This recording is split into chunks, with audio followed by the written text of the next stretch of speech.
السلام عليكم، مرحبا بكم جميعا في قناة شفاء أو شفاء شانيل. كنبغي نرحب الصراحة في البداية بجميع الناس اللي التحقوا بالقناة، كنقول لهم مرحبا بكم. كيف ما كان جدد الترحاب بالناس اللي معايا من أول فيديو نزلته في القناة مدعميني وحاضرين معايا، شكرا لكم جميعا ومرحبا بكم جميعا. وكنتمنى إن شاء الله تعالى هذا الفيديو يلقاكم وانتم في تمام الصحة والعافية وفي أحسن حال يا ربي يا ربي. بغيت نشارك معكم الاقتراح ديال اليوم. بصراحه الغديوه ديالي اللي وجدت هذا النهار هذا، فقلت غادي نتقاسم معكم داكشي اللي وجدته، فيها بعض الافكار وبعض الاقتراحات.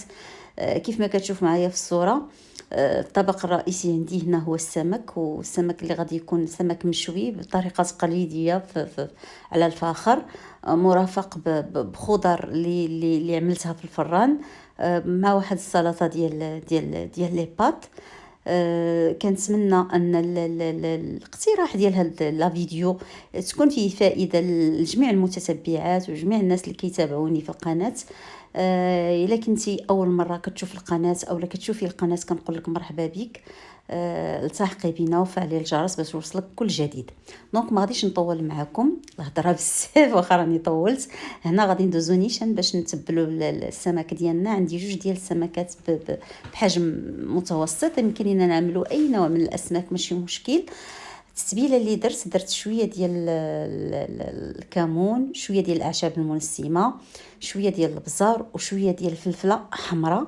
وغادي ناخذ واحد الجهد ديال واحد المعلقه كبيره عامره ديال الزعتر البلدي، غادي نحكها. وغادي ناخذ حامضه مصيره كامله كيف ما كتشوفوا معايا، غادي نقطعها طريفات صغار. ما غاديش ندير الملح لان الحامض المصير عندي مالح، وغادي ناخذ داك الماء اللي كان مرقد فيه الحامض المصير حتى هو هو باش غادي نخلط هاد التوابل، هاد التتبيله هادي. الصراحه هاد التتبيله هادي راه كتجي رائعه ولذيذه بزاف، سورتو في السمك اللي كنبغيو نشويه اللي كيكون مشوي. دونك هنايا انا كنخلط التوابل ديالي كيف ما كتشوفوا معايا بهذا الشكل هذا. وغادي ناخذ السمكتين معا، كل سمكه غادي نفلحها بالموس باش ندخل لها هذيك العطريه كيف ما كتشوفوا معايا هنايا. وغادي نبدا نتبل الاسماك ديالي بالطريقه اللي كتشوفوا معايا. بصراحه هاد الغديوه هذه تقريبا زعما صحيه 100%. ما فيهاش ليدان بزاف، ما فيهاش الامور ديال القلي، ما فيهاش يعني المكونات ديالها كلها تقريبا صحيه ولذيذه وزوينه. حيت حنا ملي كنسمعوا صحي كنقولوا ما كتكونش البنه، لا هذا راه صحي وبنين ولذيذ زعما وشاهي الصراحه ديال الله. صافي هنا تبلت الاسماك ديالي، غادي نغطيهم وغنديرهم في الثلاجه. وغادي ندوزو باش نوجدوا الخضر اللي غادي ندخلو للفرن. هنا عندي الجزر، القرعه والبطاطس، المقدار كيبقى على حساب عدد الافراد ديال كل اسره.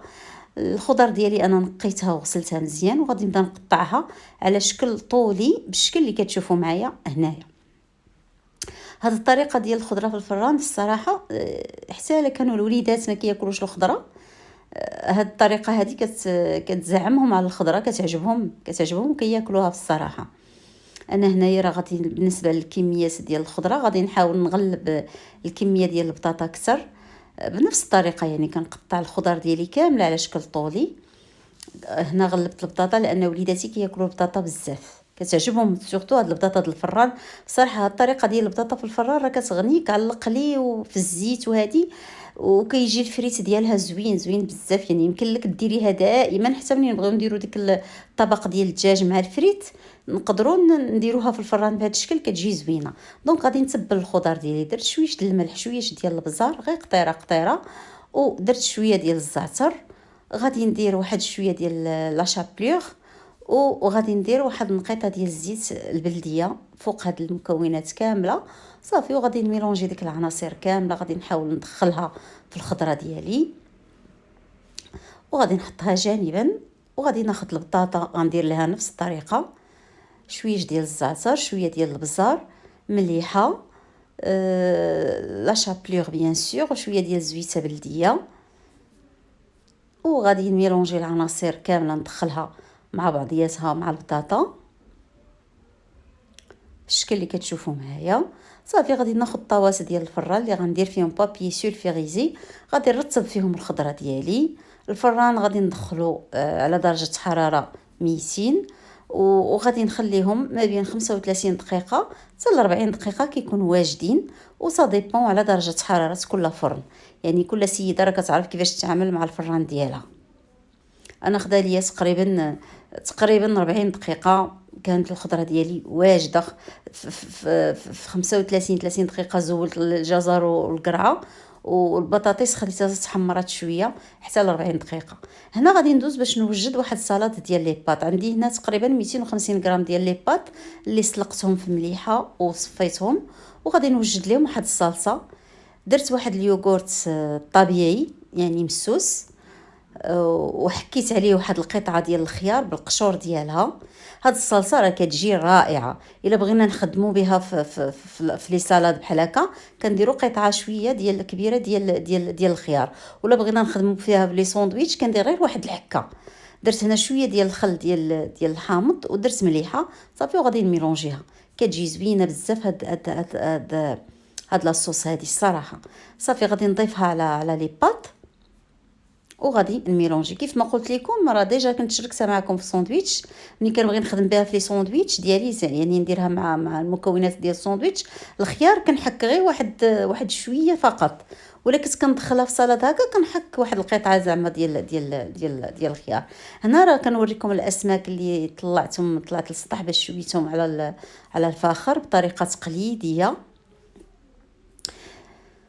من بعد ما وجدت المكونات كامله صافي كيكون هذا هو الطبق النهائي بهذا الشكل هذا. هنا عندي الخضره ملي خرجتها من الفران كيكون هذا هو الشكل ديالها. البطاطا كتحمر شويه كتجي لذيذه، الجزر حتى هو، القريعه. بالنسبه للاسماك خداو حقهم من الطياب بشكل تقليدي على الفاخر. رافقتهم بشويه ديال لي طوماط سوغيز وشويه الحامض. وهذه سالاد دو بات بلا صوص ديال اليوغورت الطبيعي والخيار.